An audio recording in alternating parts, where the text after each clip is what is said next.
सारी फैसिलिटी का काम ज्ञान करता है, सारी सुख सुविधाओं का काम ज्ञान करता है। ज्ञान है तो सब कुछ है, और ज्ञान नहीं है तो कुछ भी नहीं है।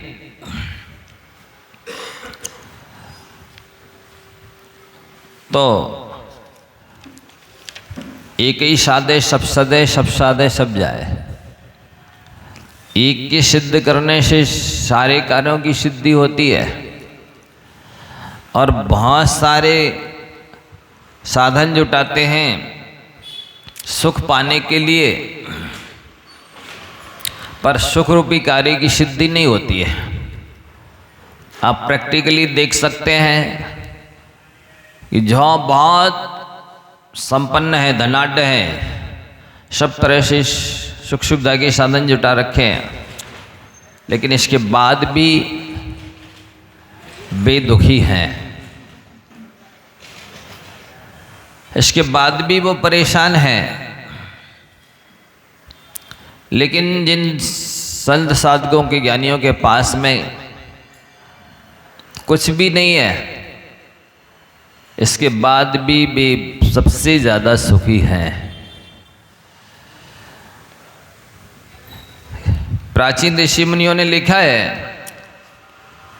कि वैदुष्येण ही वंशत्वम वैभवम सदुपासता सदस्सताल मुक्ति ने विद्वान सर्वत्र पूज्यते। यदि विद्वत्ता है,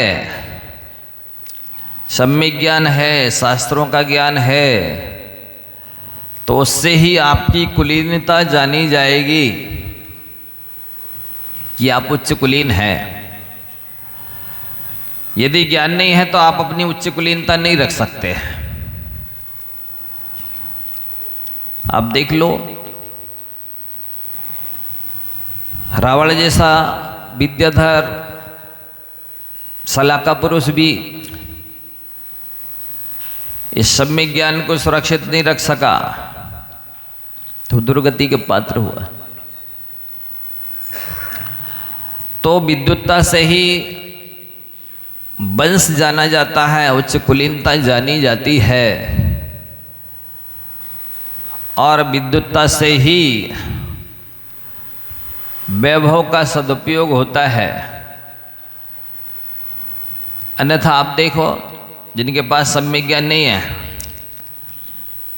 तो वो दाढ़ी भी बनवाने जाएंगे सैलून में, 2 रुपये की आती होगी शायद एक ब्लेड है, और 2 पत्ती बनेगी उसकी, और कम से कम 2 बार तो दाढ़ी बनी जाएगी। लेकिन विवेक नहीं है तो वो सैलून में जाके एक बार की 50-100 रुपये दे आएंगे। ये क्या है?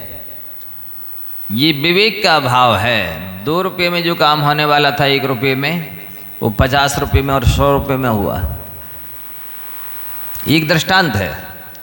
ऐसे और भी बहुत सारे जितने भी गृहस्थी के काम हैं, वो बिल्कुल नॉमिनल खर्चे में हो जाने वाले थे, लेकिन सम्यक ज्ञान न होने से, विवेक न होने से, वैराग्य न होने से उतने ही काम के, आप देखिए ना, 1 रुपये का काम 50 रुपये में हो रहा है ना, 50 गुना ज़्यादा पैसा लगाना। ऐसे और दूसरे कामों में भी लगा लीजिए आप। सम्यक ज्ञान नहीं होगा तो सारा वैभव यूं ही विषयों में नष्ट हो जाएगा, और सम्यक ज्ञान होगा तो वैभव नहीं होने पर भी बहुत सुखी रहेगा, वो आनंद का अनुभव करेगा। और ज्ञान नहीं होने से दिन भर व्यस्त है, परेशान है, साधन जुटाने में ही समय श्रम बुद्धि लग रही है, पैसा लग रहा है, इसके बाद भी सुखी नहीं हो पा रहा। कूलर में भी कूल रहा है, एसी में भी सीसी कर रहा है। ये क्या है? ये सम्यक ज्ञान का अभाव है। तो विद्वत्ता से ही वंश जाना जाता है, विद्वत्ता से भी वैभव की प्राप्ति होती है, और विद्वत्ता से ही सभा में सदस्यता प्राप्त होती है। जो विशिष्ट सभाएं होती हैं विद्वानों को ही श्रेष्ठ स्थान मिलता है। और साथ ही विद्वान सर्वत्र पूज्यते। कहीं भी चला जाए, देश में विदेश में, एक प्रवचन सुनते ही लोग परिक्रमा लगाने लगते हैं। ऐसा कोई व्यक्ति नहीं है जिसकी सर्वत्र पूजा हो। एक विद्वान ही ऐसा है जिसकी सर्वत्र पूजा होती है। वो विद्वत्ता प्राप्त करनी चाहिए। गणधर की गद्दी पर बैठने का सौभाग्य प्राप्त होना ये सामान्य सौभाग्य नहीं है। इस गणधर की गद्दी पर बैठने की योग्यता हासिल करनी चाहिए। यही समीचीन पुरुषार्थ है, यही विवेक है, यही बुद्धिमानी है। नहीं तो लोगों को माइक आते ही काला नांग दिखता है। ये माइक क्या है? काला नांग दिखता है। अच्छे अच्छे लोगों के पैरों के नीचे से जमीन खिसक जाती है। तो ये योग्यता हासिल करना बहुत जरूरी है। पहले पहले जब शुरू में हम लोगों को अध्ययन तो था नहीं, ज्ञान नहीं था, लेकिन हम छटपटाते थे कि हमको बोलना आना चाहिए। सो हम लोग जो विद्या गुरु थे पंडित पन्नालाल जी साहित्याचार्य जी, उनसे बोलते थे। वो क्या करते, प्राय करके दूसरे विद्यार्थियों को, ब्रह्मचारियों को शिविर लगाने भेजते, कई प्रवचन करने भेजते, और हम लोग को भेजते नहीं। तो हमें लगता, हमने कही दिया एक बार कि पंडित जी हमको भी प्रवचन करना नहीं आता है, हमको भी सीखना है। तो पंडित जी बोले बेटा पढ़ लो, प्रवचन करना अपने आप आ जाएगा।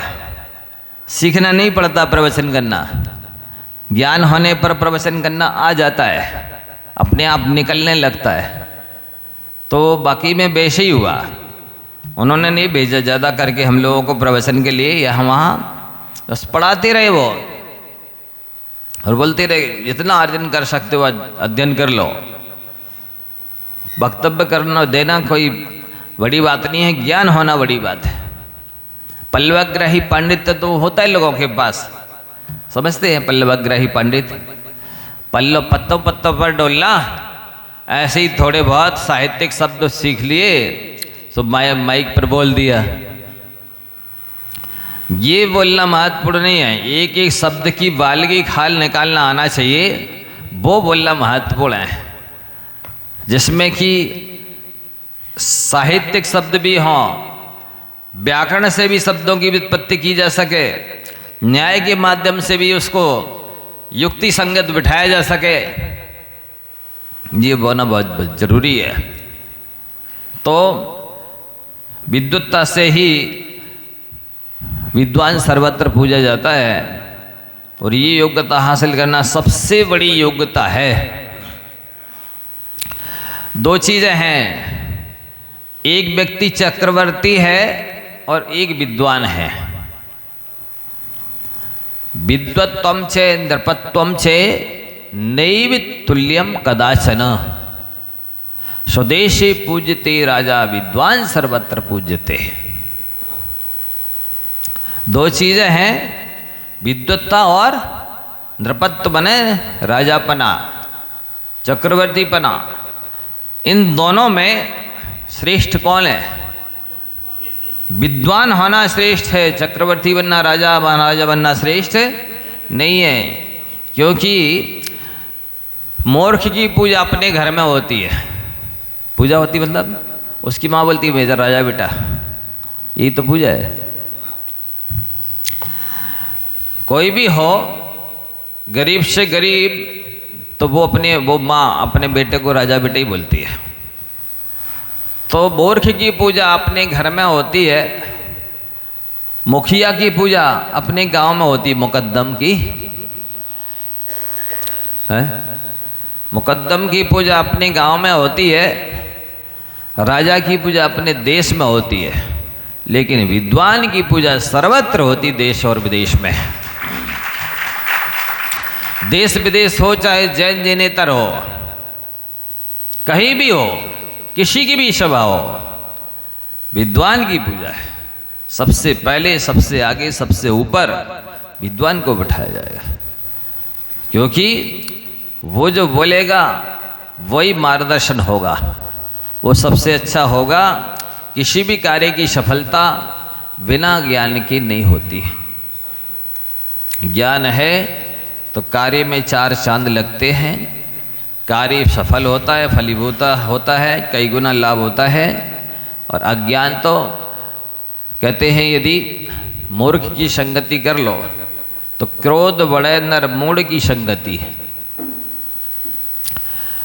क्रोध बढ़े नर मूढ़ की संगति, मूर्ख के साथ में रहोगे तो पद पद पग पग गुस्सा आएगी, क्योंकि बोलते सीधे ऐसे काम ही करेगा। कैसे काम करेगा? एक व्यक्ति को ऐसी था अविवेकी, उल्टे सीधे काम करता था, तो लोग उसे क्या कहने लगे? मूर्ख है, मूर्खानंद।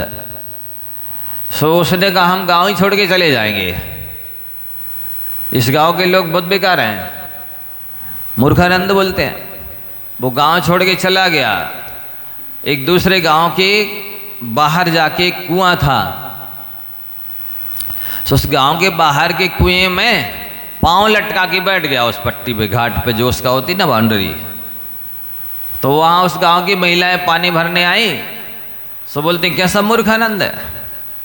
सो वो कहता हरी भाई सुनो, तुम्हें कौन ने बता दे कि हम सब लोग मूर्खानंद कहते? क्या तुम्हें किसने बता दिया कि हमको लोग मूर्खानंद बोलते हैं? अरे किसने क्या बता दिया? तुम्हारी चर्या चेष्टा ने बता दिया। तुम कुएं के अंदर पैर लटका करके बैठे हो तो मूर्खानंद तो है। तो जहाँ कहीं भी जाएंगे आप, आपकी चर्या चेष्टा आपकी योग्यता को, आपके व्यक्तित्व को बता देगी।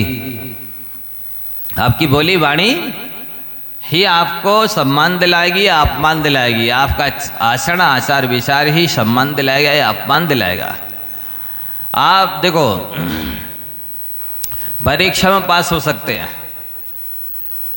घूस दे करके आप डिग्री हासिल कर सकते हैं, घूस दे करके लोगों को हाथ में ले करके आप कोई सर्विस प्राप्त कर सकते हैं, घूस दे करके। दुनिया की सारी चीजें लिफ्ट में मिल सकती हैं, लेकिन योग्यता तो आपको स्वयं हासिल करनी होगी। तो यदि योग्यता नहीं है तो स्टेच्यू में और आप में कोई अंतर नहीं है, फोटो में और आप में कोई अंतर नहीं है। जैसा फोटो है वैसे आप है। आपका, आपकी महत्ता, आपकी विशेषता तो आपकी योग्यता से है। आपने वो कितनी हासिल की है वो महत्व रखती है। तो वो तभी आएगी जब आप विद्वत्ता हासिल करेंगे। लौकिक पढ़ाई की वैल्यू नहीं है। लौकिक पढ़ाई में तो देख रहे हैं आजकल बहुत बड़ी बड़ी डिग्री हासिल की है लोगों ने, और वो डिग्री है खाली है। जज ने सुसाइड कर ली, ऐसा जजमेंट लिया उसने स्वयं के लिए। जज ने सुसाइड कर लिया मतलब ऐसा जजमेंट स्वयं के विषय में उसने लिया कि सुसाइड कर लिया जाए। अब आप सोचिए, ये है पढ़ने लिखने का औचित्य। शिक्षा का चरम और परम लक्ष्य ये होना चाहिए सुसाइड करना? शिक्षा का चरम और परम लक्ष्य तो चरित्र का निर्माण करना है, आचार विचार को सुधारना है, अपने भविष्य को उज्जवल बनाना है, अपने जीवन को सुखी बनाना, और साथ ही साथ अनेकों के जीवन को सुखी बनाना, अनेकों के जीवन को उज्जवल बनाना, अनेकों के जीवन को सफल बनाने का तरीका बताना। ये है शिक्षा का लक्ष्य। अभी तो लोगों को शिक्षा का लक्ष्य भी नहीं मालूम है। अभी तो लोगों को धन कमाने का लक्ष्य भी नहीं मालूम है। अभी तो लोगों को फैसिलिटी जोड़ने का, इकट्ठा करने का लक्ष्य भी नहीं मालूम है। ये सब क्यों किए जा रहे हैं? और क्या इससे हमारा लक्ष्य उद्देश्य पूरा होगा? नहीं मालूम। केवल देखा सीखी चल रही है, अंधानुसरण चल रहा है, लकीर के फकीर हैं, भीड़ चाल जिसे कहते हैं। बस वो ऐसा कर रहे हैं, इतने मकान दुकान उनके हैं तो अपन भी करने की कोशिश करो, अपन कर लो। उनके यहाँ इतनी फैसिलिटी सुख सुविधाएं अपन भी जोड़ लो, उनके यहाँ इतने नौकर चाकर हैं अपन भी कर लो, उनके यहाँ इतने गाड़ी घोड़े हैं अपन भी कर लो।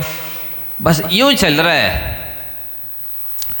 अथवा हमको तो उस पोस्ट पर जाना है, IAS ऑफिसर बनना है। अरे भाई पहले इतना तो सोच लो कि वो जहाँ पर, वो जिस स्थान पर आप जाना चाह रहे हो, उस स्थान पर जो पहले से स्थित है, पदस्थ है, उससे जाके पूछो तो सही वो कितना सुखी है। जिस पद पर आप जाना चाह रहे हैं उस पद पर जो पहले से भी प्रतिष्ठित है, स्थित है, पदस्थ है, उससे जाके तो पूछो उसकी क्या दशा है, क्या स्थिति है उसकी, मनस्थिति तो समझो। क्या वो सुखी है तो आप वहां जाने की चेष्टा करो। हैं? तो लोग ये नहीं विचार करते हमको तो ये बनना है, पायलट बनना है, क्रिकेटर बनना है, या कोई हीरो बनना है। क्यों बनना है? उस स्थान पर जो है उसकी स्थिति तो पूछो जरा। स्वयं भी तो गणित लगाओ कि इस स्थान पर पहुंचने पर क्या मिलेगा हमें। मान लो नाम मिल गया, ख्याति हो गई, पैसे कमा लिए, क्या ऐसे नाम से आत्मा का कल्याण हो जाएगा? क्या पैसे कमा लिए हैं, इन पैसों का सदुपयोग होगा, इन्वेस्टमेंट होगा, क्या ये पैसे आपको सुखी कर पाएंगे? ये तो विचार करता ही नहीं है। हमको तो पायलट बनना है, हीरो बनना है, कहीं क्रिकेटर बनना है, कहीं अच्छा बढ़िया उद्योगपति बनना है, ऋषिमैन बनना है। तो बनना तो है, पर देख तो लो जो ये जो बने हुए हैं पहले से, इन स्थानों पर जो पहले से हैं व्यक्ति, यहाँ तक जो पहुँच चुके हैं, पहुँच गए हैं, उनकी स्थिति तो देखो। ये विवेक नहीं है लोगों के अंदर। हमको तो ये बनना है, ऐसा होना चाहिए हमारे पास। ये हो जाने से, बन जाने से होगा क्या? कोई भी काम करे व्यक्ति यदि क्यों प्रश्न उठाने लग जाए तो बहुत सारे समाधान मिल जाए। आखिर में ये करना हो तो क्यों, ये प्रश्न ही नहीं उठाता है। वो काम तो करता है, वो मेहनत करता है, वो समय देता है, बुद्धि लगाता है उस काम के लिए, लेकिन ये काम क्यों करना, इससे क्या मिलने वाला है, ये नहीं सोचता। रिजल्ट की ओर ध्यान नहीं है, परिणाम की ओर, परीक्षा फल की ओर ध्यान नहीं है। बस करना है, करना मात्र महत्वपूर्ण नहीं है, क्यों करना है ये महत्वपूर्ण है। कोई चीज प्राप्त कर लेना महत्वपूर्ण नहीं है, उससे हमें सुख कितना मिलेगा, निराकुलता हमारे जीवन में कितनी आएगी, हमारी आत्मा का उत्थान क्या होगा, हमारा भविष्य क्या होगा, ये महत्वपूर्ण है। इस पर विचार ही नहीं करता, बस करना है। और बच्चे ने भी कहा, माँ बाप भी कहते ठीक है भैया तुम्हारी इच्छा है तो तुम बनो, कोशिश करो, पढ़ाई करो, कोचिंग कर लो, प्रैक्टिस करो, प्रैक्टिकल करो। ऐसे है, माँ बाप भी वैसे ही है, संतान भी वैसी है। तो आज इतनी आप ध्यान रख लेना कि कोई भी काम करो उसके पहले इतना सा प्रश्न उठा लेना, क्यों कर रहे हैं।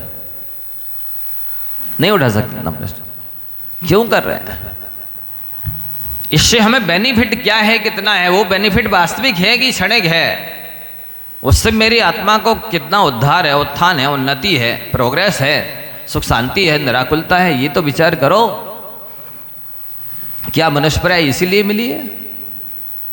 यदि ये काम कर रहे हैं तो हम में और पशु में क्या अंतर है? जो हम काम करने जा रहे हैं तो हम में और जैनेतर में क्या अंतर है? जो काम हम कर रहे हैं वो पढ़े लिखे में और बिना पढ़े लिखे में क्या अंतर है? ये थोड़ा सा कंपैरिजन तो करो, तुलना तो करो, मिलान तो करो जरा, कि यदि हम अपने को विशिष्ट समझ रहे हैं तो किसके बल पर विशिष्ट समझ रहे हैं, क्या है आपके अंदर खासियत जिसके बल पर आप अपने आप को खास समझ रहे हैं। साख है तो सब कुछ खास है, और शाख नहीं है तो सब कुछ राख है। देखो गधों को बाद में समझ में आती है, मनुष्यों को बहुत जल्दी समझ में आ जाती है, और जिनको समझ में आ जाती है वो ताली बजा देते हैं, जिनको समझ में नहीं आती भी नहीं बजाते हैं। जू में देखोगे आप, लास्ट सबसे लास्ट में गधा हंसेगा, सब जानवर हंस चुकेंगे इसके बाद। क्या बोला? शाख है तो सब कुछ खास है, और शाख नहीं है तो सब कुछ राख है। इसका मतलब अब समझ में आएगी। शाख का मतलब क्या है? वैल्यू। ईमानदारी से वैल्यू बढ़ती है, विश्वसनीयता, प्रामाणिकता, इज्जत, ये बहुत बड़ी चीज है। और वो ईमानदारी जब तक नहीं है, कब तक नहीं है ईमानदारी? स्वयं की आंखों में, स्वयं की दृष्टि में जब तक आप ईमानदार नहीं हो, तब तक आप ईमानदार नहीं हो। दुनिया प्रशस्ति पत्र दे दे आपको, ये बहुत ईमानदार आदमी है, इसको टांग लेना, इससे ईमानदारी नहीं आएगी। स्वयं को मालूम होना चाहिए कि मैं अपने आप की दृष्टि में कितना ईमानदार हूं। ईमानदारी होना करोड़पति अरबपति होने से भी ज्यादा कीमती है। अकेली ईमानदारी एक तरफ और सारा वैभव एक तरफ, ईमानदारी ज्यादा कीमती है। Honesty is the best policy. ईमानदारी सबसे अच्छी नीति भी है, सबसे अच्छा धर्म भी है, सबसे अच्छी कहना चाहिए चरित्र भी है। ईमानदारी सबसे अच्छी पूजा भी है, ईमानदारी सबसे बड़ा दान भी है, ईमानदारी सबसे बड़ी तीर्थ यात्रा भी है, ईमानदारी सबसे बड़ा परोपकार भी है। बन के तो देखो, स्वयं की दृष्टि में बनना है। ये सब्जेक्ट ऐसा है, स्वयं को पढ़ना है, स्वयं को याद करना है, स्वयं को प्रश्न पत्र बनाना है, स्वयं को परीक्षा देनी है, स्वयं को पेपर भरना है, स्वयं को पेपर चेक करना है, स्वयं को नंबर देना है, स्वयं को पास होना है, स्वयं को अपनी पीठ स्वयं थपथपाना है। ऐसा है ये सब्जेक्ट। वन मैन शो, एक ही आदमी का काम है, पूरे ड्रामा में सारा रोल उसका अपना स्वयं का है। ये है चरित्र, ये धर्म है, ये बुद्धिमानी है। और वो तब तक नहीं आएगी जब तक प्राण पुरुषों के चरित्र नहीं पढ़ेंगे, स्वाध्याय नहीं करेंगे, प्रवचन नहीं सुनेंगे, क्लास में नहीं आएंगे, तब तक ये चीज आने वाली नहीं है। तो क्या बोला कि विद्युत स्वाध्याय से विद्युत वंश जाना जाता, आपकी कुलीनता जानी जाती है। स्वाध्याय से ही कुलीनता का महत्व बढ़ जाता है, और स्वाध्याय से वैभव भी प्राप्त होता है, और स्वाध्याय से वैभव का महत्व भी समझ में आता है। स्वाध्याय से सभा में सदस्यता भी प्राप्त होती है, और स्वाध्याय से सदस्यता की कीमत बढ़ जाती है। स्वाध्याय से ही व्यक्ति सर्वत्र पूजा जाता है। आप देखिए, जहां तुलना की जा रही है, जिसके पीछे सारी दुनिया भाग रही है, किसके पीछे भाग रही है? वैभव के पीछे भाग रही है, लक्ष्मी के पीछे भाग रही है, धन संपत्ति के पीछे भाग रही है। वो कह रहे एक व्यक्ति एक जगह पूरी त्रिलोक की संपत्ति है, धन संपत्ति है, और एक जगह विद्युतता है। श्रेष्ठ क्या है? विद्युतता श्रेष्ठ है, क्योंकि स्वदेशी पूज्यते राजा विद्वान सर्वत्र पूज्यते। राजा की पूजा अपने देश में होगी और विद्वान की पूजा सर्वत्र होगी, देश विदेश में। इसलिए विद्वत्ता श्रेष्ठ है। और साथ ही लक्ष्मी है, राजापना है, पर वो 24 घंटे 12 महीने जीवन भर सुखी नहीं बना सकता है। जब आपको बीमारी आ जाएगी, वैभव संपत्ति कुछ नहीं कर लेगी। फीवर तो आपके अंदर आएगा, ताप आपके अंदर आएगा, संताप आपके अंदर होगा। धन संपत्ति उसको नहीं घटा सकती है, लेकिन ज्ञान होगा तो ये फीवर होने पर भी वो शांत रहेगा। ज्ञान में ऐसी ताकत है कि उस बीमारी अवस्था में भी सुखी रख लेगा। ऐसे ऐसे ज्ञानी वेद विज्ञानी हुए हैं। बड़े गणेश प्रसाद वर्णी जी को एक बार फोड़ा हो गया, सुना, उसका ऑपरेशन करना था, तो डॉक्टरों ने कहा कि आपको शून्य करना पड़ेगा, बेहोशी का इंजेक्शन लगाना होगा। तभी ऑपरेशन हो सकेगा। उन्होंने कहा नहीं, ध्यान से सुन रहे ना आप, क्या बोले वर्णी जी, मैं इस मनुष्य पर्याय के एक समय को भी बेहोशी के साथ नहीं गंवाना चाहता। मैं बिना बेहोश हुए ही ऑपरेशन कराऊंगा। कैसे करो ऑपरेशन होगा? शून्य किए बिना, बेहोश किए बिना ऑपरेशन नहीं हो सकता है। उन्होंने कहा नहीं, आप करिए। और गणेशपाद वर्णी जी समय सार का चिंतन करने लगे। ऑपरेशन हो गया। डॉक्टर कहता हो गया बाबा जी ऑपरेशन। ऐसा होता है ज्ञान। जब अपने में लीन हो जाते, चिंतन में मगन हो जाते हैं ना, समय का पता चलता है। और ये ज्ञान के बल पर ही हमारे प्राचीन ऋषि मुनियों ने उपसर्ग सहे हैं, परिचय सहे हैं, सिर पर सिगड़ी रखी है। लेकिन इसके बाद भी उन्होंने मोक्ष प्राप्त कर लिया। किसके बल पर? ज्ञान और वैराग्य के बल पर। उन्होंने अपने ध्यान को डाइवर्ट कर लिया, मोड़ लिया, अपने उन्मुख कर लिया, आत्माभिमुख कर लिया। और वो उसके चिंतन में, 12 भावनाओं के चिंतन में लग गए। तो सिर पर सिगड़ी रखी है, अग्नि सिर को जला रही है, पता ही नहीं चला। हम आपको मेडिटेशन करने के लिए माथा ठंडा चाहिए, उन्होंने तो सिगड़ी गर्म रखी, फिर भी ध्यान कर लिया, कर्मों का नाश कर लिया। और इधर शालिनी लगातार खाए जा रही है, 1 दिन 2 दिन 3-3 4-4 दिन तक, सप्ताह भर। उधर उन्होंने कर्मों का नाश कर लिया। किसके बल पर? ज्ञान वैराग्य के बल पर। उस ज्ञान ने संभाल लिया आत्मा को, आत्मा के गुणों को संभाल लिया, आत्मा की निधि रत्नात्रय संपत्ति को संभाल लिया, उपयोग को, ध्यान को संभाल लिया। और वो शालिनी विचलित नहीं कर सकी। ये ज्ञान की कीमत है, ये वैराग्य की कीमत है। गरम गरम लोहे के आभूषण पूरे शरीर में पहना दिए, गर्दन में भी, हाथों में एक, क्या बोलते इसको, बाजूबंद, और एक कटोरा, ये हार, ये पैरों में भी, सब कुछ टोटल पहना दिए लोहे के गरम करके। इसके बाद भी 3 पांडव तो मोक्ष ले गए, 2 सर्वार सिद्धि गए। ऐसे बहुत सारे मुनिराज हैं, सैकड़ों, हजारों, लाखों, जो उपसर्ग सहते सहते, परिचय सहते सहते गरम शिला के ऊपर बैठ गए। नियम लिखे गए थे, इसी पे आके बैठेंगे आहार के बाद। उसको ही दुश्मन ने गरम कर दिया, फिर भी बैठ गए। शिला शरीर को जलाती रही, वो अपने ध्यान रूपी अग्नि के द्वारा कर्मों को जलाते रहे, मोक्ष ले गए। तो ये ज्ञान ही विपत्ति के काम में आएगा, समय काम में आता है। इसलिए आचार्य पूज्यपाद महाराज जी ने समाधि शतक में लिखा है, क्या लिखा है, कि यदि आपने सुखपूर्वक ज्ञान प्राप्त किया है,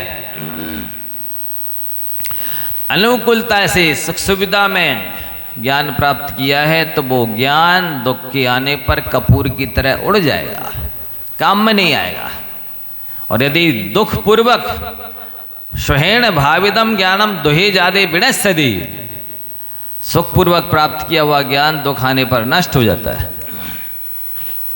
तस्माद यथा बलम दुःखैरात्मानं भाइबेत मुनि, वो आचार्य परमेष्ठी उपदेश देते हैं। इसलिए दुख पूर्वक आत्मा की भावना करो। इसलिए तो साधु दुख बुलाते हैं। आहार को निकले, वृत्ति परिसंख्या ले लिया, आकड़ी विधि ले ली, ये दुख को बुलाया है, ये प्रतिकूलता खड़ी की है जानबूझ करके। इसलिए कि देखो अपने पुण्य की परीक्षा करते हैं, मेरे भाग्य में आहार है कि नहीं, और नहीं मिलेगा तो मेरे अंदर कितनी सहनशीलता है, कितना धैर्य है, कितना वैराग्य है। क्या मैं जैसे आहार करके अध्ययन साधना करता हूँ वैसे ही खाली पेट भी कर सकता हूँ कि नहीं? ये स्वयं की परीक्षा है। तो प्रतिकूलता को बुलाते हैं।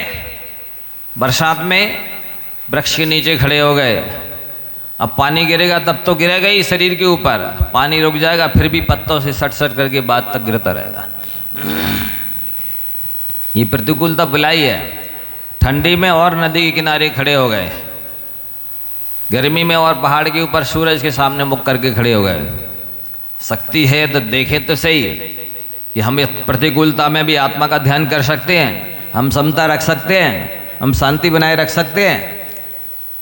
तो फिर जब हम स्वेच्छापूर्वक प्रतिकूलता में धर्म ध्यान कर लेंगे तो बिना इच्छा के प्रतिकूलता आएगी तो उसमें भी हम धर्म ध्यान कर सकते हैं। और जो स्वेच्छा से नहीं कर सकता है प्रतिकूलता में धर्म ध्यान, शांति नहीं रख सकता है, और प्रतिकूलता आएगी तो बिल्कुल घबरा जाएगा, आकुल व्याकुल हो जाएगा और वो दुम दबा के भाग जाएगा, रण क्षेत्र भूमि छोड़ करके पीठ दगा के भाग जाएगा। इसलिए आचार्य श्री हम लोग को बार बार बोलते थे कि बिल्कुल वीर की तरह, योद्धा की तरह, बॉर्डर पर खड़े सैनिक की तरह तैयार रहो। जैसे बॉर्डर पर खड़ा सैनिक, मिलिट्री का जवान ऑर्डर की प्रतीक्षा करता है, सन्नद्ध रहता है, ऐसा नहीं ऑर्डर आ गया अब इसके बाद तैयार हो रहे हैं, नहीं, पहले से तैयार रहता है। ऑर्डर मिलते ही काम करना शुरू कर देता है। ऐसे ही आप तैयार रहें कि हाँ विपत्ति आएगी, बीमारी आएगी, प्रतिकूलता आएगी और हम समता रखेंगे, धैर्य रखेंगे, सहनशीलता रखेंगे, शांति को बना के रखेंगे। शांति की विजय महाभारत की विजय से कम नहीं है। यदि आपने अपनी शांति भंग नहीं की है प्रतिकूलता के आ जाने पर, तो आपने महाभारत जीत लिया है, युद्ध जीत लिया है। ये बहुत बड़ी विजय है, क्योंकि शांति भंग हुई कि विशुद्धि गई। विशुद्धि की रक्षा करना 3 लोक की संपत्ति से ज्यादा कीमती है। विशुद्धि मीन्स क्या? परिणामों की निर्मलता, कषाय की मंदता बना के रखना बहुत बड़ी साधना है, बहुत बड़ा पुरुषार्थ है। जो आत्मार्थी हैं, जो कल्याण करना चाहते हैं, आत्मा को सदैव के लिए सुखी बनाना चाहते हैं, उन सब का लक्ष्य है यदि जीवन के अंतिम क्षण को सुधारना चाहते हो तो जीवन का प्रत्येक क्षण सुधारो। अभी एक सज्जन यहाँ पर है ना, वो चले गए क्या? आप देख रहे हैं इनकी स्थिति। आप साधु संग बैठा हुआ है पर हम इनको प्रतिमा दे सकते हैं, त्याग वैराग कुछ त्याग करा सकते हैं, संबोधन दे सकते हैं। बोलिए हम क्या कर लेंगे? कोई क्या कर लेगा? जब स्वयं आत्मा गाफिल हो जाएगी तो दूसरा क्या कर लेगा? ऐसी स्थिति ना आए, इसके लिए जीवन भर सावधान रहना पड़ता है कि हे भगवान, जिस समय कंठ से प्राण निकले उस समय हम होश हवास में नमोकारमन पढ़ते हुए जाएं, नमोकारमन सुनते हुए जाएं। जो कुछ त्याग किया है सहर्ष त्याग करते चले जाएं। चारों प्रकार के आहारों का आजीवन त्याग, अथवा हमने दवाई पानी ले लिया है इसके बाद दोबारा जब तक नहीं लेंगे त्याग, अथवा आजीवन त्याग है। यदि धर्म ध्यान के लिए आवश्यकता पड़ेगी तो लेंगे, नहीं तो चारों प्रकार के आहारों का त्याग। सबसे क्षमा मांग सकें, सबसे क्षमा कर सकें, ऐसी बुद्धि रहे। बहुत पुण्य चाहिए। अभी मांग लो क्षमा अपने शत्रुओं से और क्षमा कर दो। पता नहीं उस समय बुद्धि रही नहीं रही, कोमा में चले गए तो क्षमा मांगने तक के लिए अवसर नहीं मिलेगा। अभी पढ़ लो, भगवान का नाम ले लो, पता नहीं उस समय कोमा में चले गए तो भगवान का नाम भी नहीं ले पाओगे। अभी कर लो जो भी दान पुण्य करना है, पता नहीं उस समय बोलने के लिए दान है, हमारी चीज दान में दी हमने, इतना बोलने के लिए भी जिह्वा हिलेगी कि नहीं?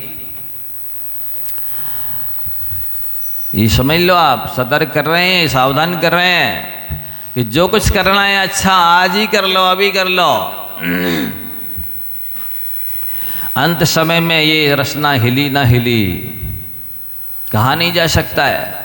सब हैं, लेकिन दूसरा तो तभी काम करेगा ना जब आपके अंदर सचेतना हो, सजगता हो, पुण्य हो, तभी तो सामने वाला उपदेश देगा, त्याग तप कराएगा। जब कोमा में चले जाएंगे, बेहोशी में चले जाएंगे, गाफिल हो जाएंगे।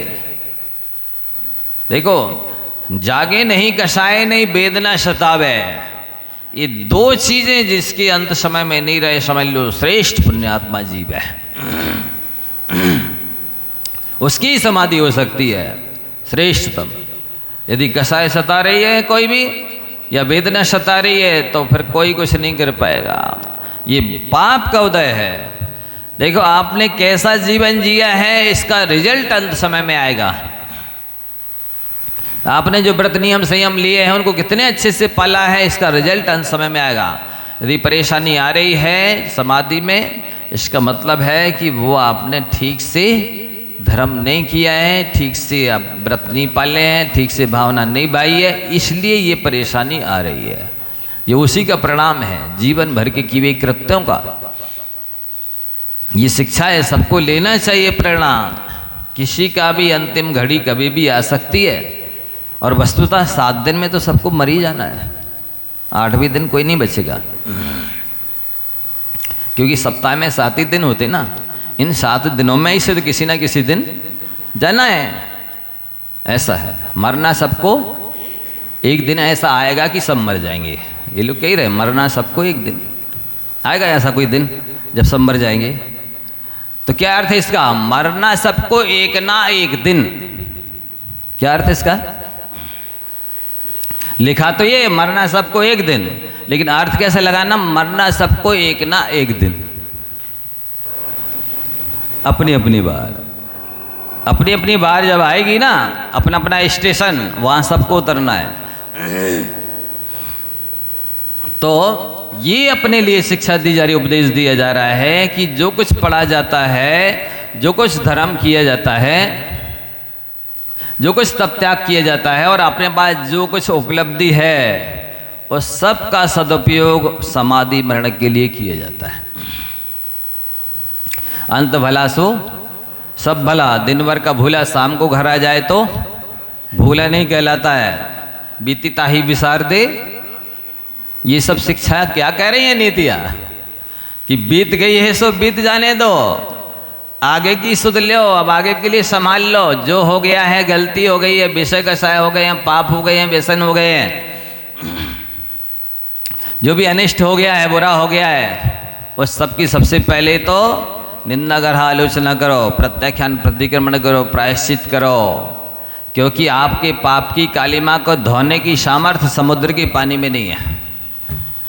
पाप की कालिमा को धोने की सामर्थ्य आपके पश्चाताप के 2 बूंद आंसू में है। नदी समुद्र के पानी में आपके पाप की कालिमा को धोने की सामर्थ्य नहीं है, पश्चाताप के 2 बूंद आंसू में है। पश्चाताप करिए, निंदा कर, आलोचना करिए, अन्यथा पाप क्या करता है मालूम? जिस क्षण से पाप कर लो, उसी क्षण से सजा देना शुरू करता है। कैसे? भले आप कहेंगे महाराज हमने बहुत पाप किए, हमें कोई सजा नहीं मिली आज तक। आपको पता नहीं है, आपके अंदर में जो भय है वो उस पाप की द्वारा दी हुई सजा है। आपके अंदर में जो बेचैनी है, घबराहट है, चिंता है, वो पाप सजा दे रहा है। साथ ही उसने आपकी नींद कम की है, ये उस पाप ने सजा दी है। आपकी उसने भूख कम की है, इस पाप ने सजा दी है। और जो कांटे की तरह चुभ रहा है, वो पाप ही आपको पिंच कर रहा है। शल्य जिसको बोलते हैं। हाँ,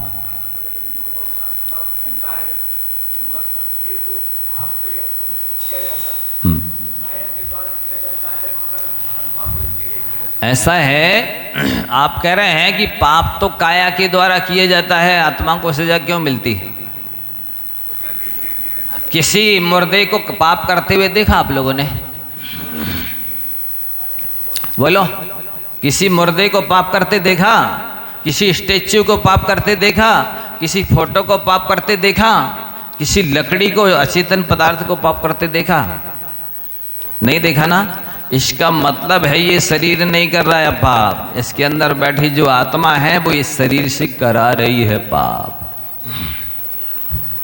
समझ रहे ना?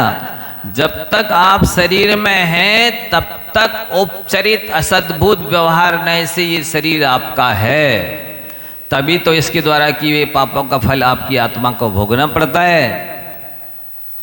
सर्वथा यदि एकांत से शरीर और अलग होता, आत्मा अलग होती, और किसी भी रूप में इनका कोई संबंध नहीं है शरीर का आत्मा से, यदि ऐसा मान लिया जाए तो इस शरीर के द्वारा की जाने वाली हिंसा, झूठ, चोरी, कुशील, परिग्रह, विषय कषाय, किसी का भी फल आत्मा को नहीं भोगना चाहिए। क्योंकि शरीर पुद्गल द्रव्य है, वो भिन्न द्रव्य है, भिन्न तत्व है, और आत्मा जीव द्रव्य है, वो भिन्न द्रव्य, भिन्न तत्व है, भिन्न अस्तिकाय है, भिन्न पदार्थ है। एकांत है ही नहीं। अनेकांत को समझने के लिए भी अनेकांत चाहिए। तो बंधुओं ये बहुत महत्वपूर्ण है, आप समझ लीजिए कि ज्ञान और धन, जब पूरा राजापना चक्रवर्तीपना एक तरफ रख दिया अपन ने और एक जगह विद्वत्ता को रख दिया, तो दोनों की तुलना की गई तराजू की पलड़ी पर रखो, चक्रवर्ती के वैभव को और विद्वत्ता को, तो बोलते हैं ये विद्वत्ता श्रेष्ठ है, चक्रवर्तीपना श्रेष्ठ नहीं है। क्योंकि सब कुछ है पर पाप से बचाने वाली बुद्धि नहीं है, तो आपके पास कुछ भी नहीं है। पाप मरातर धर्मो बंधुर जीवस्य चेतने शिलमल संयमिति जानीते श्रेयो ज्ञाता ध्रुवम बलती। आचार्य समंत भद्र महाराज जी कहते हैं कि पाप इस आत्मा का शत्रु है और धर्म इस जीव का बंधु है। ऐसा जानते हुए यदि आप अपने आप को पढ़ा लिखा मानते हो, एजुकेटेड मानते हो, तो आप एजुकेटेड हैं, पढ़े लिखे हैं। पढ़ा लिखा होने पर भी पाप कर रहे हो तो आप अपने आप को पढ़ा लिखा नहीं मानो, समझदार नहीं मानो। क्यों? काम क्रोध मद लोभ की जोलो मन में खान, तोलो पंडित मूर्खो तुलसी एक समान। क्या लिख रहे हैं? ये दो लोग हैं, एक विद्वान और एक अज्ञानी है। दोनों हैं तो, पर दोनों के अंदर काम है, क्रोध है, मद है, लोभ है, तो बोलते हुए दोनों ही बराबर है।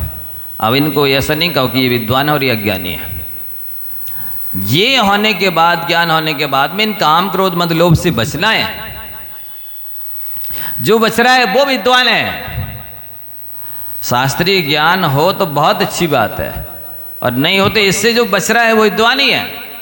या आचारवान सा पंडिता, नीतिकारों ने कहा जो आचरण वाला है वही पंडित है। जिसके जीवन में आचार विचार नहीं है वो पंडित नहीं है। आचरण महत्वपूर्ण है। आचरण ही क्षेत्र संपत्ति है। आचरण करने पर ही मनुष्य को पशु से अलग किया जा सकता है। आहार निद्रा भय मैथुनम चे सामान्य मेतत् पशुभिर नराणाम धर्मो ही तेषाम अधिको विशिष्टा धर्मेण हीना पशु भी समाना। ये आचार्य कह रहे हैं कि आहार तो मनुष्य भी करता है और पशु भी करता है, इसकी अपेक्षा से इन दोनों में कोई अंतर नहीं है। आहार अपना अपना होता है। आहार तो आहार है, जो क्षुधा शांत कर दे वो आहार है। तो आहार मनुष्य भी करता है और पशु भी करता है, इस अपेक्षा से मनुष्य में और पशु में अंतर नहीं है।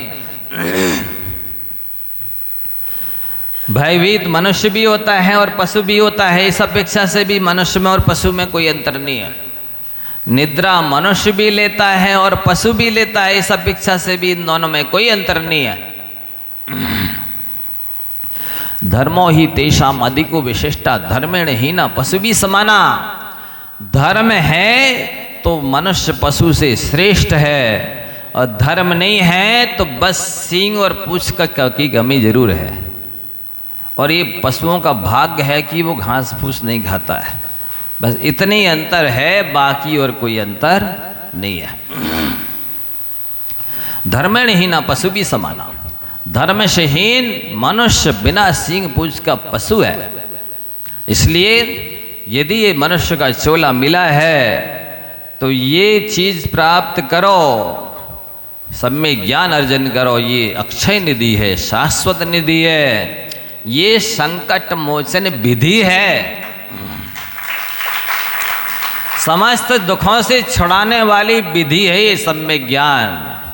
यही वास्तव में विघ्नहर है। क्या है? विघ्नहर है। और आप लोग चिंतामणि किसे कहते? किसे कहते हैं? नहीं, वो तो आपने उपाधि जोड़ दी है। चिंता को हर ले, सुनो, हाँ, चिंता को हर ले अथवा चिंतित को बर दे दे। सो एक चिंतामणि रत्न होता है, वो चिंतित वस्तु को देता है। दूसरी उपाधि आपने चिंतामणि रत्न पार्श्वनाथ भगवान के साथ ये उपाधि लगा दी है। और तीसरा कहीं शब्द आया चिंतामणि? बोलो बोलो, सभा में इतने लोग बैठे, 200 लोग, 300 लोग, है? बोलो कोई। कोई नहीं बताओगे, हम बता रहे। बोधि समाधि परिणाम शुद्धि स्वात्मोपलब्धि शिवशौक्य सिद्धि चिंतामणिम चिंतित वस्तुदाने त्वाम बंद मानस ममास्तु देवी। अमित गति आचार्य महाराज जी ने कहा ये जिनवाणी माता कैसी है? बोधि को देने वाली अर्थात सम्यक दर्शन ज्ञान चारित्र को देने वाली, समाधि को कराने वाली जिनवाणी है। बोधि समाधि परिणाम शुद्धि, आप लोगों के परिणामों की निर्मलता जब भी होगी तब आप जिनवाणी का ज्ञान करेंगे, तभी होगी। यदि जिनवाणी का ज्ञान नहीं है तो आपके परिणाम निर्मल हो नहीं सकते। परिणाम शुद्धि स्वात्मोपलब्धि, आत्मा की उपलब्धि कराने वाली यदि कोई है तो ये जिनवाणी है। शिव शौक सिद्धि मोक्ष सुख की सिद्धि करने वाली है तो जिनवाणी है। चिंतामणि, इसको भी चिंतामणि का है। पार्श्वनाथ भगवान को भी चिंतामणि कहते हो, आप जानते हो। ये जिनवाणी माता भी चिंतामणि है, चिंतित वस्तु देने के लिए। तो आम बंदमानस ममास्तु देवी, हे जिनवाणी माता, हे देवी, ये हमें प्राप्ति हो। लोगों ने तो केवल प्रवचन के बाद ये 2 पंक्तियां पढ़ना शुरू कर दिया है। देव भजो अरिहंत को, गुरु सेवा निर्ग्रंथ, दया धर्म पालो सदा। ये 2 इस लाइनें जन्म प्रवचन की बात पढ़ने के लिए हैं, ये आत्मसात करने के लिए है कि देव भजो अरिहंत को, अरिहंत भगवान की पूजा करो। गुरु सेवा निर्ग्रंथ, निर्ग्रंथ गुरु की सेवा पूजा करो, आहार दो। और दया धर्म पालो। कैसे पलेगा? व्रती बने बना पलेगा दया धर्म है? तो आम बंद और क्या पढ़ते हैं? नहीं, एक श्लोक और पढ़ते हैं। जावाणी के ज्ञान तय, जावाणी के ज्ञान तय क्या होता है? लोकालोक सूझ जाता है, मतलब केवल ज्ञानी की तरह दिमाग में दिखने लग जाता है। जिनवाणी पढ़ोगे तो केवल ज्ञानी की तरह लोकालोक दिखने लग जाएगा। जावाणी के ज्ञान ते सूझे लोकालोक, सवाणी मस्तक नमो सदा दे थो ढोक। एक और पढ़ते कुछ।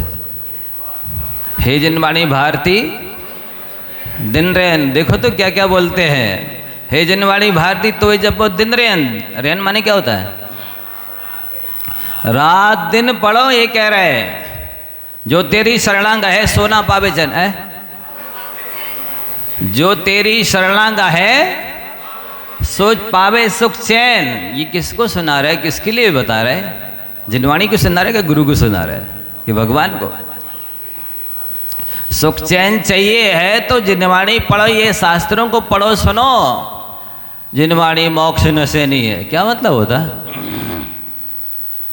मोक्ष रूपी महल में जाने के लिए जिनवाणी नशेनी के समान है, सीढ़ी के समान है। अरे हम तो कहते लिफ्ट के समान है।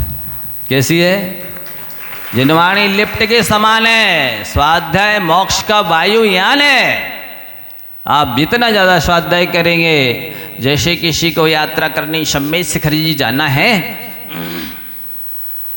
पैदल चलेगा तो ज़्यादा टाइम लेगा, साइकिल से चलेगा तो थोड़ा जल्दी पहुंच जाएगा, स्कूटर से जाएगा और जल्दी पहुंच जाएगा, 4 व्हीलर से जाएगा और जल्दी पहुंच जाएगा, ट्रेन से जाएगा और जल्दी पहुंच जाएगा, फ्लाइट से जाएगा और जल्दी पहुंच जाएगा। इसी तरह से सबसे फास्ट सर्विस है ये जिनवाणी की। स्वाध्याय करोगे तो फास्ट बॉक्स पहुंच जाओगे। तो जिनवाणी मोक्ष नशेनी है। ये कितनी अच्छी स्तुति है, जरा सुनाओ तो कोई। जिनवाणी मोक्ष नशेनी है। जो जिनवाणी और ना धरत है, थोड़ा ध्यान तो दो क्या कह रहे हैं। जो जिनवाणी और ना धरत है सैनी होके, मतलब यदि आपका स्वाध्याय करने की रुचि नहीं है, प्रवचन सुनने की रुचि नहीं है, तो आप अपने आप को पंचेंद्रिय मनुष्य मत मानिए। क्या माने? असैनी पंचेंद्रिय मानो। सैनी हो के असैनी है, वो कह ही रहे, उसमें लिखा, हम थोड़ी कह रहे। हम क्या कह रहे हैं? दुनिया कह रही है।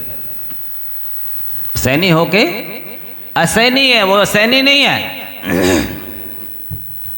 मतलब ये हुआ कि मन का काम, तत्वशुद्धि जो पाठ करते हैं आप लोग, नहीं करते? उसमें लिखा है श्रुत मनिंद्रिय से, अनिंद्रिय माने मन, मन की खुराक जिनवाणी है, मन की खुराक जिनवाणी है। शास्त्र नहीं पढ़ोगे तो खाली दिमाग शैतान का घर, खाली दिमाग। जो लोग स्वाध्याय नहीं करते उनको किसकी सड़ी में ले जाए? हम क्यों कहें, आप लोग बोलिए। हाँ?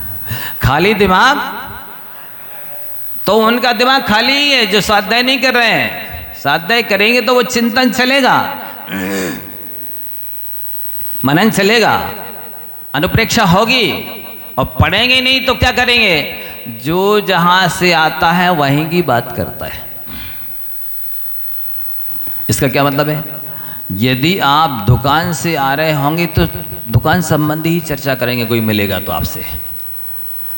और यदि आप किसी से लड़कर आ रहे हैं तो निश्चित ही जो सबसे पहले व्यक्ति मिलेगा ना, उससे लड़ाई संबंधी ही चर्चा करेंगे।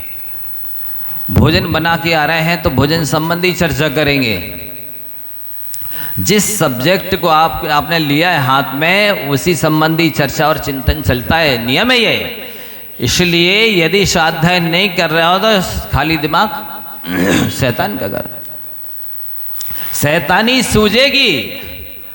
मतलब आर्द्र ध्यान ही करेंगे, विषय कषाय में ही प्रवृत्त होंगे बंधुओं। और जिनवाणी पढ़ेंगे तो नींद में भी ये चिंतन चलेगा। कई बार हम लोगों को स्वाध्याय करते हैं, किसी किसी शंका का समाधान नहीं होता, तो वो रात भर जब चिंतन चलता है तो समाधान मिल जाता है। कई बार होता है ऐसा। अच्छा, ऐसा इसका अर्थ है, ये मतलब है। तो वो नींद में चिंतन से समस्या का हल निकल आता है। तो यहाँ लिखा है, बहुत अच्छे से सुनेंगे आप सभी। येषां न विद्या तपो न दानम ज्ञानम न शीलम गुणो न धर्मा ते मृत्यु लोके भुवि भार भूता मनुष्य रूपेण मृगाश्चरन्ति। ऐसा माने जिन मनुष्यों के पास क्या क्या नहीं है? विद्या ना, ये विद्या नहीं है, स्वाध्याय नहीं है, ज्ञान नहीं है, तप नहीं है, दान नहीं देता है, और सम्यक ज्ञान भी नहीं है और विवेक भी नहीं है। दोनों ही चीजें नहीं है। शास्त्रों का ज्ञान भी नहीं है। अच्छा, विवेक की क्या परिभाषा है बताइए? शास्त्रों में लिखा है कि एक तराजू के पलड़े पर पूरे द्वादशांग को रख दो, सारे शास्त्रों का ज्ञान रख दो, और एक तरफ विवेक को रख दो, तो विवेक का पलड़ा भारी होगा। बोलिए, किसी कहते विवेक? अच्छा बुरा क्या होता है? ऐसा जिन कामों के करने से आत्मा का हित होता है, आप उसे जानते हैं और उन हित के कार्यों में लगते हैं, तो आप विवेकी हैं। और जिन कामों के करने से आत्मा का हित होता है और आप उन कर्मों से बचते हैं, तो विवेकी है, जिसे औचित्य गुण भी कहते हैं। किस समय क्या उचित है, प्रासंगिक समझना, महत्व को समझना, द्रव्य क्षेत्र काल भाव को समझना। जहां लड़की की शादी हो रही हो और बन्ना के गीत गाओ, इसका मतलब विवेक नहीं है, औचित्य गुण आपके पास नहीं है। तो ये कह रहे हैं कि जिसके पास विद्या भी नहीं है, यानी विवेक नहीं है, तप नहीं है, दान नहीं है, और ज्ञान सम्यक ज्ञान भी नहीं है, शीलम शील भी नहीं है, गुणो गुण भी नहीं है, और धर्मा ना धर्म भी नहीं है, ते मर्त लोके बेश मध्य लोक में, मनुष्य लोक में, भुवि माने पृथ्वी के लिए भार स्वरूप है, भारभूता और मनुष्य रूपेण, मनुष्य के चोले में, मनुष्य की आकृति में पशु है। अब इन पशुओं की गिनती करो कितने हैं। ये समुद्रांत पृथ्वी नर पशुओं से भरी है। यदि इनके पास ये ज्ञान होता ना, तो ये आज तक इतने दुखी नहीं होते, भटकते नहीं, इतने परेशान नहीं होते। वस्तुतः मनुष्य पशु से भी ज्यादा मेहनत कर रहा है। पशु इतनी मेहनत नहीं कर रहा। आज के ज़माने में कोई भी पशु देख लो आप, कोई पशु इतनी मेहनत कर रहा नहीं कर रहा। मनुष्य कर रहा है, लेकिन इसके बाद भी समय लगा रहा है, श्रम कर रहा है, बुद्धि लगा रहा है, पैसे लगा रहा है, सब कुछ जोड़ रहा है, इसके बाद भी सुखी नहीं है। क्यों? इसकी वजह है उसके पास सम्यक ज्ञान नहीं है, विवेक नहीं है, औचित्य गुण नहीं है कि उचित क्या है। मैंने अभी कहा था कि आप कोई भी काम करें, आज से इतना ही ध्यान रखने लग जाएं कि मैं क्यों कर रहा हूं। कभी प्रश्न उठता है कि दिमाग में आया और करना शुरू कर दिया, दिमाग में आया भोजन बनाना शुरू कर दिया, दिमाग में आया कोई भी काम शुरू कर दिया, व्यापार शुरू कर दिया, दिमाग में आया आप उस स्थान पर चले गए, चलना शुरू कर दिया, पर इसके पहले क्या ये प्रश्न उठाया कि क्यों? इसमें परिणाम क्या निकलेगा, रिजल्ट क्या आएगा, फल क्या मिलेगा, क्या ये करना अब आवश्यक है या इसके बिना भी चल सकता है? ये इतना प्रश्न उठा लेना आप। और यदि लगे कि नहीं इसमें कोई सार नहीं है, कोई बेनिफिट नहीं है, कोई परिणाम अच्छा नहीं निकलने वाला है, इसका फल अच्छा नहीं मिलने वाला है, तो आप उस काम को बंद कर दीजिए, बहुत बड़ी उपलब्धि हो जाएगी। लगभग व्यक्ति 90% काम व्यर्थ ही करता है। 90% बोल रहा हूँ, 90% काम व्यर्थ करता है, 90% पैसा बर्बाद करता है, 90% बुद्धि का दुरुपयोग करता है, 90% शक्ति का दुरुपयोग करता है, 90% समय बर्बाद करता है। यदि उसके पास ये सम्यक ज्ञान आ जाए, शास्त्रों का ज्ञान हो जाए, विवेक आ जाए, तो इन सब चीज़ों का दुरुपयोग होना बंद हो जाए और सदुपयोग होना चालू हो जाए। बंधुओं, ऐसा दुर्लभतम अवसर आपको मिला है। आपसे हमारा कहना है, आप पृथ्वी के लिए भार मत बनिए, आभार मानिए। जो जो आपका सहयोग कर रहा है, यदि आपके जीवन में ये चीज़ आ गई कि मैं उस पृथ्वी को धन्यवाद देता हूँ जिस पर मैं रहता हूँ, मैं उस जल को धन्यवाद देता हूँ जिसको मैं पी करके जीवित रहता हूँ, अपनी दिनचर्या चलाता हूँ, निभाता हूँ, मैं उस अग्नि को धन्यवाद देता हूँ जिसका पका हुआ भोजन में खाता हूँ, जिसके उजाले में मैं रहता हूँ, काम करता हूँ, जिससे मैं अपनी ठंडी मिटाता हूँ, मैं उस वायु को धन्यवाद देता हूँ जिस ऑक्सीजन को लेकर के मैं जीवित हूँ, मैं वनस्पति को धन्यवाद देता हूँ जिसके ड्राई फ्रूट्स हैं, फ्रूट्स हैं, सब्जियाँ हैं, अनाज हैं, कपड़े इत्यादि क्या क्या नहीं बनता है वनस्पति से, उस वनस्पति को धन्यवाद देता हूँ। और भी जितने प्राणी इस पृथ्वी पर है, प्रत्यक्ष में परोक्ष में, जिनके द्वारा मैं किसी भी रूप में सहयोग ले रहा हूँ, उन सबको धन्यवाद देता हूँ। यदि आपके अंदर इतनी कृतज्ञता आ गई तो आप जो कहेंगे वो हो जाएगा। ये पृथ्वी सब कुछ सहन कर सकती है, एक कृतज्ञता सहन नहीं कर सकती है। इस पृथ्वी पर भूकंप आते हैं तो तब आते हैं जब कृतज्ञों की संख्या बढ़ जाती है, ज्वालामुखी तभी फूटता है जब कृतज्ञों की संख्या बढ़ जाती है, आंधी तूफान तभी आते हैं जब कृतज्ञों की संख्या बढ़ जाती है। और जितनी भी प्रकृति का प्रकोप है, अथवा कहना चाहिए शारीरिक बीमारियां और मानसिक आदि, मानसिक बीमारी को आदि बोलते हैं, शारीरिक बीमारी को व्याधि बोलते हैं, ये सारी की सारी तभी आती हैं जब व्यक्ति किए हुए उपकार को नहीं मानता है, जब अपने व्यक्ति उपकारियों के उपकार को मानने के साथ प्रत्युपकार की भावना नहीं रखता है, उनको धन्यवाद नहीं देता है। इसलिए इसको सारी विपत्तियां आती हैं। और जिस दिन ये हाथ जोड़कर खड़ा हो जाए, मैं अपने सब उपकारियों को प्रणाम करता हूँ, अपने उनके प्रति मैं कृतज्ञ हूँ, कृतज्ञता ज्ञापित करता हूँ, मैं उनका प्रत्युपकार करना चाहता हूँ। और सबसे अच्छा प्रत्युपकार मालूम क्या है? मुझे कभी किसी का कुछ भी काम ना करना पड़े, उपकार ना करना पड़े।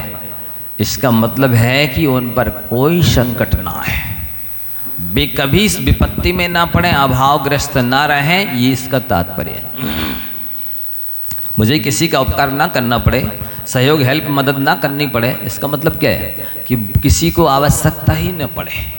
ऐसी भावना आ जाए, आज से आप 2 काम करना शुरू कर दीजिए। एक तो चाहे माता पिता, सास ससुर हो, मित्र हो, परिवार हो, कुटुंब हो, पड़ोसी हो, कोई भी हो, प्रत्यक्ष में परोक्ष में जिन जिन ने उपकार किया उनका उपकार मानना सीख जाइए, धन्यवाद देना सीख जाइए। दूसरी बात है, आप कोई भी काम करें एक प्रश्न जरूर उठा लें, हम क्यों कर रहे हैं। यदि अत्यंत आवश्यक हो और उसका विशेष लाभ हो तो ही करिए, अन्यथा रुक जाइए, समय अपना हो गया है। इतना ही बोल करके मैं अपनी वाणी को विराम देता हूँ। पहले भाग की परीक्षा इस महीने के लास्ट वीक में होने वाली है। आराध्य सूत्र भाग 1, सभी लोग बार बार इसको पढ़ें। प्रश्न पत्र आपको घर में भरने के लिए दिया जाएगा, लेकिन भर वही लोग पाएंगे जो पहले से अध्ययन कर लेंगे। सो वाणी मस्तक नमो सदा देत हाँ धो, हे जिन वाणी भारती तो है जपो दिन रैन, जो तेरो शरणा गए सो पावे सुख चैन। देव भजो अरिहंत को गुरु सेवा निर्ग्रंथ, दया धर्म पालो सदा यही मोक्ष का पंथ का यशक। नमोकार की भी ज़्यादा से ज़्यादा जाप करने वालों को सम्मानित किया जाएगा, ईमानदारी से जाप करेंगे ज़्यादा से ज़्यादा।